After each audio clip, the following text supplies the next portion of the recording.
Tom की class लेकर के, और टॉम में जो हम लोग का चल रहा है टॉपिक वो है वाइब्रेशन, जिसमें हम लोगों ने नेचुरल वाइब्रेशन, डैम्प्ड वाइब्रेशन की बात कर ली है। आज हम जो बात करने जा रहे हैं वो है बलार्ड कंपन की फोर्स्ड वाइब्रेशन की। तो हेडिंग डाल दीजिएगा फोर्स्ड वाइब्रेशन। फोर्स्ड वाइब्रेशन में देखिए ये हमारा एक पिंड M है जो डैम्पर और स्प्रिंग से जुड़ा हुआ है, ठीक है। अब इस पर एक यहां से इसकी मध्य अवस्था से इसको X विस्थापित कर देते हैं, तो इस पर एक त्वरित बल कार्य करेगा कितने मान का, md2x/dt², और ऊपर की तरफ हमारा जो बल कार्य करेगा s × x, और ये जो हमारा रहेगा वो cdx/dt। अब बलार्ड कंपन में होता क्या है, जैसे ही हमारा कंपन समाप्त होने वाला होता है उसी समय एक पीरियाडिक फोर्स आता है और उस पर बल लगा करके उसको उसकी माध्य मतलब फिर से माध्य अवस्था में विस्थापन कर देता है और वो कंपन लगातार होते ही रहता है बाह्य बल के प्रभाव में। तो यहाँ एक बाह्य बल कार्य कर रहा है, ठीक है। ये एक बाह्य बल है जो कि क्या होगा, एक आवर्तीय फलन होगा, ठीक है। तो इस आवर्तीय फलन का मान हो जाएगा F cos ओमेगा t। ये एक पीरियडिकली लग रहा है, एक पीरियड के बाद आकर के इस पे इफेक्ट कर रहा है, एक्ट कर रहा है, तो ये पीरियडिकली इस पे कार्य करेगा।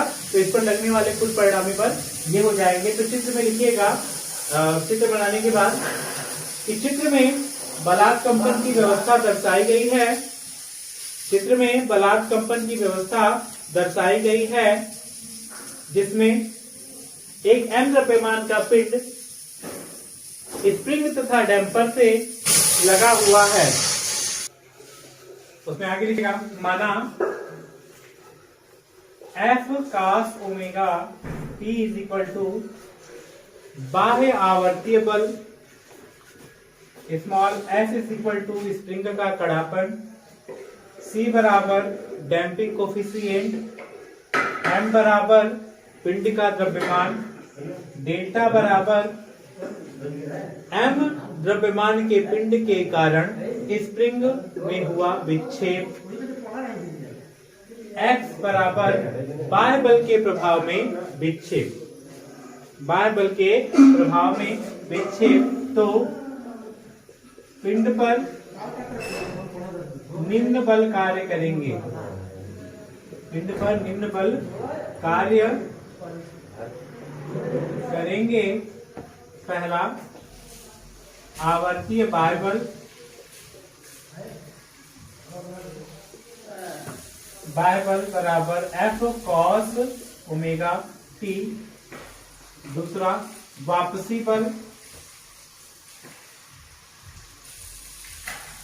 वापसी बल क्या होगा, -sx - cdx/dt। तीसरा क्या होगा, त्वरित बल, त्वरित बल क्या होगा, md2x/dt²। तो ये इतने सारे बल इस पर कार्य कर रहे हैं। अब ये तीनों बलों के प्रभाव में संतुलन में होगा। तो फॉर इक्विलिब्रियम md2x/dt² क्या हो जाएगा, जो त्वरित करने वाला बल होगा वो क्या होगा, तो -sx - cdx/dt + F cos omega t। अब चूंकि ये दोनों क्या करेंगे, ये दोनों उसके त्वरण का विरोध करेंगे, इसलिए ये निगेटिव है, और ये उसके त्वरित करेगा इसलिए वो पॉजिटिव है। तो सारे डाटा को इधर ले आएंगे और ये हो जाएगा md2x/dt² + sx + cdx/dt = F cos omega t। ये है हमारा समीकरण नंबर 1, ये है हमारा समीकरण नंबर 1। अब आगे लिखेंगे, उपरोक्त समीकरण 1 को अवकलन विधि द्वारा हल करने पर, उपरोक्त समीकरण 1 को अवकलन विधि द्वारा हल करने पर x = ये जो हमारा x है उस विस्थापन का मान f के टर्म में आता है, और वो वैल्यू जो होती है वो होती है f/√c² × ओमेगा² + s - m का होल स्क्वायर, ठीक है। s - m ओमेगा² का whole square × cos omega t। अब ये जो हमारा फेज होता है ये फाई कालांतर पीछे चलता है, इसलिए ये एफ का जो है वो cos ओमेगा टी है, वो उससे फाई पीछे चलता है, इसलिए एक्स को हम F cos omega minus phi लिखते हैं। ठीक है, ये क्या होता है, फाई कालांतर पीछे चलता है। अब हम बात करेंगे जब इसके मैग्नीट्यूड की, तो आयाम क्या हो जाएगा, ये हमको एसएचएम सरल आवर्त गति का समीकरण मिला है जो ये सिद्ध करता है कि सिंपल हार्मोनिक मोशन हो रहा है। ठीक है, इसको कर देंगे समीकरण नंबर 2। समीकरण 2 से एसएचएम का आयाम, अब यहां से जो एम्पलीट्यूड आएगा वो a इज इक्वल टू क्या होगा, f upon under root of C square into omega square plus S minus M omega square का होल स्क्वायर। ठीक है, ये आपका आ जाएगा एम्पलीट्यूड की वैल्यू। आयाम जो है वो हमारा इतना आ जाएगा। ठीक है, अब हम बात करेंगे ये जो फाई कालांतर जो वो पीछे चल रहा है उसकी वैल्यू क्या होगी, तो वहां पर ये जो 10 फाई की वैल्यू आती है, 10 phi is equal to C omega upon S minus M omega का होल स्क्वायर। ये जो होता है वो 10 फाई, मतलब इस फाई कालांतर जो पीछे चल रहा है उसकी वैल्यू देता है। ठीक है, इस तरह से हमारा बलात् कंपन के लिए हम लोग एम्पलीट्यूड निकाल लेते हैं कितना आयाम होगा, और वहां से सिद्ध कर देते हैं कि ये सरल आवर्त गति कर रहा है। ठीक है, तो ये हमारा जो लॉन्गिट्यूडनल वाइब्रेशन था वो यहीं पर समाप्त हो जाता है। फोर्स के लिए डैम्प्ड वाइब्रेशन, फोर्स वाइब्रेशन, और हम लोगों ने नेचुरल वाइब्रेशन पढ़ लिया। अब अगली जो हेडिंग होगी वो हमारी होगी मरोड़ कंपन, टॉर्सनल वाइब्रेशन। ठीक है, मरोड़ कंपन के बाद हम लोग पढ़ेंगे क्रांतिक चाल। क्रांतिक चाल क्या होता है और उसके लिए कंडीशन क्या होता है, और वहीं ये चैप्टर हो जाएगा समाप्त। ठीक है, तो चलिए बढ़ते हैं, हम हेडिंग डाल दीजिएगा मरोड़ कंपन।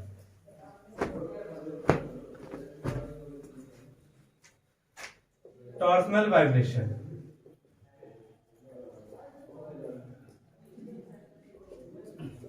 हेलो, टॉर्सनल वाइब्रेशन में चलेंगे।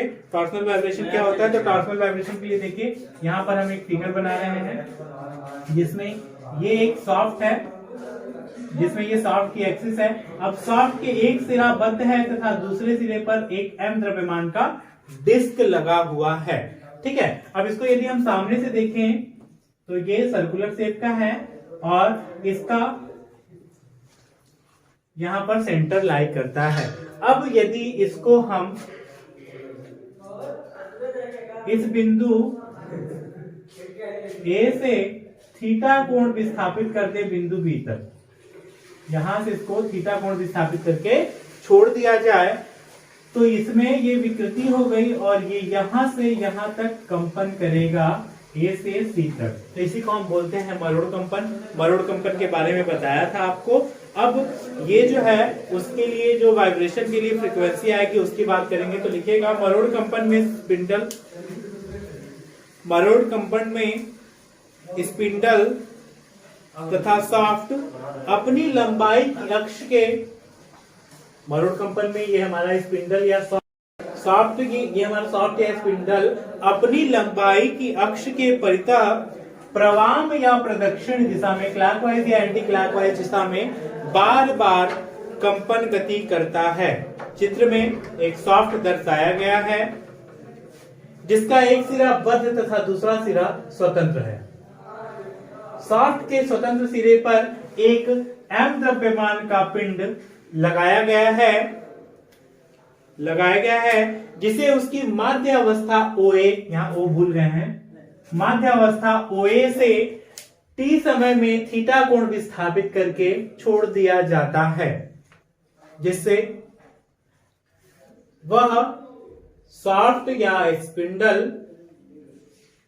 A से B, B से C, C से A की ओर कंपन गति करने लगता है। माना स्मॉल l बराबर सॉफ्ट की लंबाई, m बराबर पिंड का द्रव्यमान, j बराबर सॉफ्ट का ध्रुवीय जड़ता गुण, t बराबर शाफ्ट पर लगने वाला मरोड़ घूर्ण, G बराबर शाफ्ट का कर्तन मापांक, थीटा बराबर मरोड़ कोण, और उसके बाद ये जो हमारा Q है, यहाँ पर ये Q की मायने बदल जाएंगे, तो ये जो Q है, Q में लिखिएगा शाफ्ट का कड़ापन। ये जो Q है यहाँ पर वो क्या है, शाफ्ट का कड़ापन है, अर्थात शाफ्ट के मध्य स्थिति से 1 रेडियन, शाफ्ट की मध्य स्थिति से 1 रेडियन कोणीय विस्थापन के लिए आवश्यक बलाघूर्ण, 1 रेडियन कोणीय विस्थापन के लिए आवश्यक बल आघूर्ण। ठीक है, तो अब चलते हैं, आगे बढ़ते हैं। चूंकि देखिए आपको ये संबंध पता है, ये सारा चीज हमने यहाँ पे लिख दिया। चूंकि हम जानते हैं कि T upon J is equal to G theta upon L, T upon J is equal to होता है जी थीटा अपान एल, तो इसको हम लिख सकते हैं T upon theta is equal to G J upon L, लिख सकते हैं। अब यहां पर जब थीटा बराबर 1 रेडियन, जब थीटा बराबर 1 रेडियन, तब Q बराबर T के हो जाएगा। जब थीटा 1 रेडियन है तो Q की वैल्यू क्या है, T है, तो यहां पर हम रखें यदि, तो थीटा की जगह 1 रख देंगे, तो ये हो जाएगा T upon 1 is equal to G J upon L, यानी Q इज इक्वल टू कितना आ गया आपका भाई, जी जे अपान एल। ये Q की वैल्यू आ गई। ठीक है, ये हमारा Q का वैल्यू आ गया। क्योंकि शाफ्ट पर निम्न बल कार्य करेंगे, कंपन के लिए निम्न बल कार्य करेंगे। पहला त्वरित बल, अब ये त्वरित बल क्या होगा, वो इसकी वैल्यू जो होगी वो होगी I d2 theta upon dt square, क्योंकि यहाँ पर I जो है वो हमारा कोणीय गति कर रहा है, तो I हमारा क्या है, जड़ता आघूर्ण है, जड़ता गुण है, किसका, शाफ्ट का जड़त्व आघूर्ण है, तो ये हो जाएगा I into d2 square upon dt square theta. ठीक है, d2 theta upon dt square, और उसके बाद वापसी बल हमारा क्या कार्य करेगा उस पे, रिटर्निंग फोर्स, तो वापसी बल जो होगा उसमें कड़ापन और उसका विस्थापन। संतुलन की दशा में ये दोनों क्या होने चाहिए, इक्वल होने चाहिए। For equilibrium I d2 theta upon dt square is equal to minus Q theta. याद रखिएगा यहाँ पे क्यू कर्तन प्रतिबल नहीं है, ये हमारा शाफ्ट का कड़ापन है, अर्थात इकाई रेडियन विस्थापन के लिए, 1 रेडियन विस्थापन के लिए आवश्यक गुण है। इसकी वैल्यू हम लोगों ने यहाँ से निकाल के रख ली है। अब यहाँ से इसको हम लिख सकते हैं I into d2 theta upon dt square plus Q theta is equal to 0, और इसी को और सिंप्लीफाई करें तो ये हो जाएगा d2 theta plus Q upon I into theta is equal to 0। तो यहां से ये जो हमको समीकरण मिला है, ये गति का समीकरण मिला है। ठीक है, इसको समीकरण नंबर, अभी तक कोई समीकरण हमने नहीं किया, ये समीकरण नंबर 1 कर लो, ये समीकरण नंबर 2 कर लो। ठीक है, समीकरण 2 का एसएचएम के मौलिक समीकरण से तुलना करने पर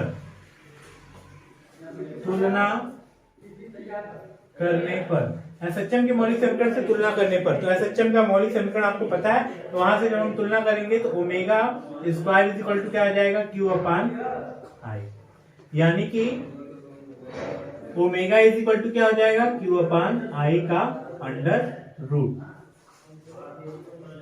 ठीक है, अब बात करें हम यदि आवर्तकाल की, आवर्तकाल क्या हो जाएगा मरोड़ कंपन का, T इज इक्वल टू, तो वैल्यू होती है 2 पाई अपान ओमेगा, ये वैल्यू होती है। अब यहाँ पर हम ओमेगा की वैल्यू रख देंगे तो हो जाएगा 2 pi under root of I upon Q.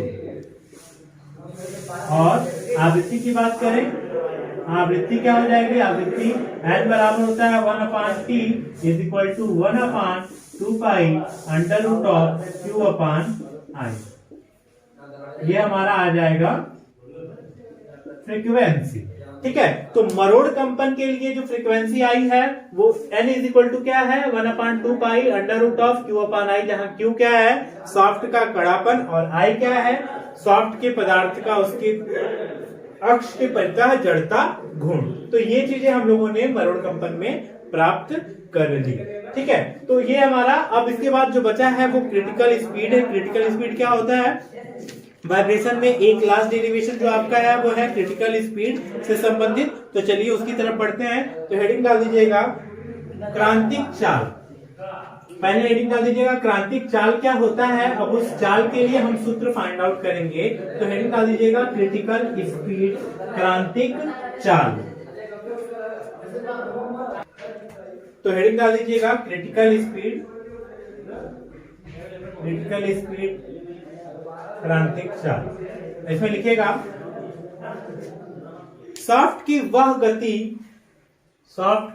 वह गति जिस पर सॉफ्ट में होने वाला विक्षेप, सॉफ्ट की वह गति जिस पर सॉफ्ट में होने वाला विक्षेप अधिकतम हो जाए, सॉफ्ट का क्रिटिकल स्पीड क्रांतिक चाल कहलाता है। सॉफ्ट की वह गति जिस पर उसमें होने वाला विक्षेप अधिकतम हो जाए क्रिटिकल स्पीड कहलाता है। और उसके बाद क्रिटिकल स्पीड का सूत्र लिखिएगा, फार्मूला लिख दीजिए क्रिटिकल स्पीड का सूत्र। ठीक है, तो नेक्स्ट हेडिंग है हमारा क्रांतिक चाल का सूत्र। अब इसके लिए यहाँ पर हम एक फिगर बना देते हैं। देखिए ये सॉफ्ट की एक्सिस है। ठीक है, सॉफ्ट नहीं बना रहे हैं हम, ये सॉफ्ट की एक्सिस है और यहाँ पर ये जो है इसकी बियरिंग है। अपनी बियरिंग पर ये टिकी हुई जो सॉफ्ट है उसकी ये एक्सिस इस तरह से लाई करी। अब इस पर हमने क्या किया, एक रोटर लगा दिया। इस पर हमने एक रोटर लगा दिया जिसका गुरुत्व केंद्र जो है वो यहाँ इसकी अक्ष पर ना होकर के यहाँ से इतना नीचे है। इतना नीचे है, ई दूरी नीचे है। ठीक है, मतलब जो रोटर लगा है सॉफ्ट पर, ये हमारा इस तरह से सॉफ्ट है, बना ही देते हैं, फिर दो फिगर बना देंगे यहाँ पर। ये सॉफ्ट है हमारा, सॉफ्ट की अक्ष से जो रोटर का गुरुत्व केंद्र है वो उससे ई दूरी नीचे है। अब इस सॉफ्ट का अपना कुछ वेट होगा। ठीक है, सॉरी, रोटर का अपना कुछ वेट होगा, तो उससे क्या होगा, इसमें डिफ्लेक्शन आ जाएगा। इस पर क्या होगा, डिफ्लेक्शन होगा। अब उसके बाद ये जब रोटेट करेगा, ये सॉफ्ट की अक्ष यहां से यहां तक विक्षेपित हो गई एच दूरी। अब रोटर हमारा यहाँ से यहाँ पे आ गया, इस स्थिति में आ गया। इसका गुरुत्व केंद्र यहाँ से ई दूरी और नीचे है, तो ये यहाँ से यहाँ आ गया और ये एच दूरी का विस्थापन हो गया। यहाँ से यहाँ तक का जो विस्थापन है वो कितना है, स्मॉल एच है। ठीक है, और सॉफ्ट क्या कर रही है, इस तरह से रोटेट कर रही है। अब जब कोई पिंड रोटेट करता है तो उस पर एक अपकेंद्री बल लगता है बाहर की तरफ, जिसका मान होता है mr⍵²। और यहाँ पर जो r की वैल्यू है, r इज इक्वल टू क्या होगा, r जो है वो h प्लस e के मान के बराबर है। कैसे, इसके गुरुत्व केंद्र से हम दूरी देखेंगे, जहां पर ये रोटेट करा तो ये हो गया h और यहाँ से ये हो गया e पॉइंट। ठीक है, तो h प्लस e वहां से उसका डिस्टेंस है, तो इसमें लिखेगा माना m बराबर रोटर का द्रव्यमान, m बराबर रोटर का द्रव्यमान है। ठीक है, उसके बाद E जो है रोटर के गुरुत्व केंद्र की सॉफ्ट के गुरुत्व केंद्र से दूरी, रोटर के गुरुत्व केंद्र से सॉफ्ट के गुरुत्व केंद्र की दूरी। स्मॉल h बराबर रोटर के द्रव्यमान के कारण सॉफ्ट का विक्षेप, रोटर के द्रव्यमान के कारण सॉफ्ट का विक्षेप, और ओमेगा बराबर सॉफ्ट तथा रोटर का कोणीय वेग। माना सॉफ्ट का भार नगण्य है, तो सॉफ्ट पर गति के दौरान निम्न बल कार्य करेंगे।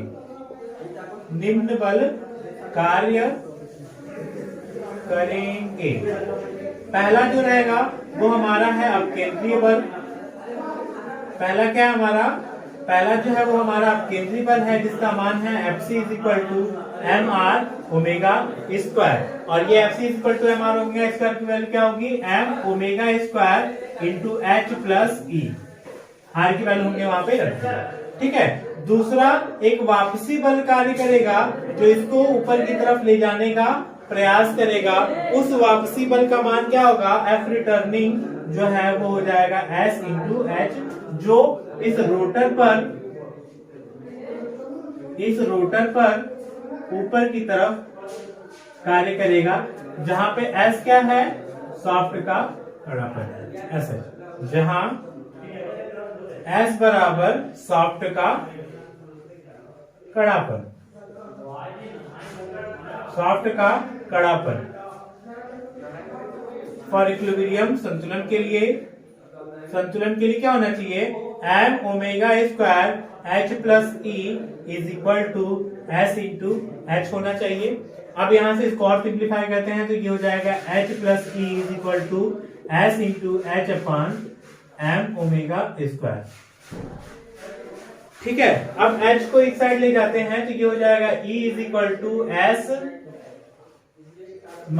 Upon M omega square minus 1 और कामा हो जाएगा h, और h बराबर क्या हो जाएगा, E upon S upon M omega square minus 1। यही हमारा क्या है, विक्षेप है। तो लिखिएगा उपरोक्त समीकरण सॉफ्ट में विक्षेप को प्रदर्शित करता है। उपरोक्त समीकरण सॉफ्ट में विक्षेप को प्रदर्शित करता है, चूंकि S upon M is equal to omega N का स्क्वायर। ये हमारा क्या है, प्राकृतिक कोणीय गति, प्राकृतिक कंपन की गति जो होती है। तो इसलिए H बराबर क्या हो जाएगा, E upon omega N upon omega का होल स्क्वायर माइनस 1, इतना हो जाएगा। ठीक है, अधिकतम विक्षेप के लिए फॉर मैक्सिमम विक्षेप, अधिकतम विक्षेप के लिए h इज इक्वल टू कितना होना चाहिए, अनंत होना चाहिए, और h बराबर अनंत होने के लिए क्या होना चाहिए, ये नीचे वाला टर्म क्या होना चाहिए आपका, 0 होना चाहिए, अर्थात omega square minus 1 is equal to क्या होना चाहिए, 0। इंप्लाइज दैट यहां से यदि हम निकालें तो ओमेगा एन अपान ओमेगा का जो होल स्क्वायर है वो कितना होना चाहिए, 1 के बराबर होना चाहिए, अर्थात ओमेगा जो है वो ओमेगा एन के बराबर होना चाहिए। ठीक है, और ये जो हमारा रहेगा वो मैक्सिमम विक्षेप की दशा में ये अधिकतम गति हो जाएगी, और मैक्सिमम विक्षेप के लिए जो अधिकतम गति होगी ओमेगा सी होगी, और इस ओमेगा सी की जो वैल्यू होनी चाहिए वो कितनी होनी चाहिए, ओमेगा एन के बराबर होनी चाहिए। तो यहां से हम इसको क्या लिख सकते हैं, इसको लिख सकते हैं अर्थात क्रिटिकल स्पीड, क्रांतिक चाल, क्रिटिकल कोणीय वेग, क्रिटिकल कोणीय वेग ओमेगा सी बराबर क्या हो जाएगा, ओमेगा एन के, और ओमेगा एन की वैल्यू कितनी है, under root of S upon N. Omega जो है ओमेगा सी बराबर होना चाहिए under root of S upon M, तथा क्रांतिक चाल क्या हो जाएगा, क्रांतिक चाल n बराबर होता है 2 पाई ओमेगा सी, एन सी की वैल्यू, और यहां से यदि हम निकालें 2 पाई ओमेगा सी तो ये हो जाएगा 2 pi under root of S upon N. क्या हो जाएगा, 2 pi under root of S, sorry ये जो होता है ये 2 पाई एन अपान ये हो जाएगा ना, इस तरह से, ये गलत बता दिया, ये इस तरह से हो जाएगा। तो यानी कि एनसी जो देखोगे वो आपकी किसके बराबर हो जाएगी, नेचुरल फ्रीक्वेंसी के बराबर, नेचुरल फ्रीक्वेंसी, प्राकृतिक आवृत्ति के बराबर। तो जब क्रांतिक चाल हमारा नेचुरल फ्रीक्वेंसी के बराबर हो जाएगा तो सॉफ्ट में उपजने वाला विक्षेप क्या हो जाएगा, अधिकतम हो जाएगा और यही है हमारा सॉफ्ट में अधिकतम विक्षेप के लिए क्रिटिकल स्पीड का सूत्र। तो इसको लिख लीजिएगा, जो भी आपका समीकरण होगा, अगर ये समीकरण नंबर 3 है तो इसको समीकरण नंबर दे दीजिएगा और लिख लीजिएगा उपरोक्त समीकरण सॉफ्ट के लिए क्रिटिकल स्पीड का सूत्र व्यक्त करता है।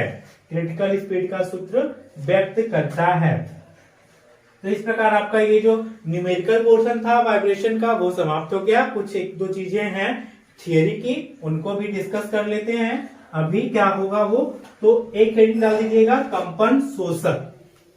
कंपन शोषक क्या होता है? Vibration absorber. वाइब्रेशन एब्जॉर्बर, ठीक है। कंपन शोषक, कंपन शोषक ये पूछता है, टिप्पणी लिखने के लिए कभी कभी आ जाता है, तो कंपन शोषक के बारे में जान लीजिए। कंपन शोषक क्या होता है, ठीक है। चलिए, तो कंपन शोषक के बारे में जानते हैं। तो कंपन शोषक के बारे में लिखिएगा, यह एक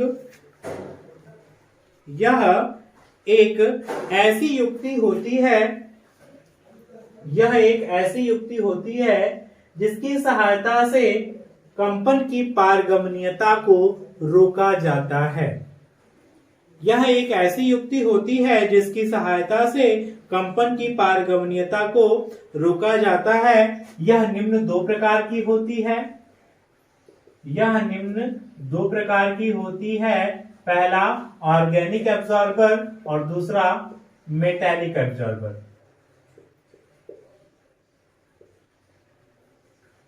पहला ऑर्गेनिक एब्जॉर्बर और दूसरा हमारा होगा मेटेलिक एब्जॉर्बर। तो इसको हम लिखेंगे पहले कार्बनिक शोषक में, तो कार्बनिक शोषक में लिखिएगा, इसमें मुख्य रूप से रबर, कार्बनिक एब्जॉर्बर में इसमें मुख्य रूप से रबर, कार्ब, फाइबर आदि का प्रयोग कंपन शोषक के रूप में किया जाता है।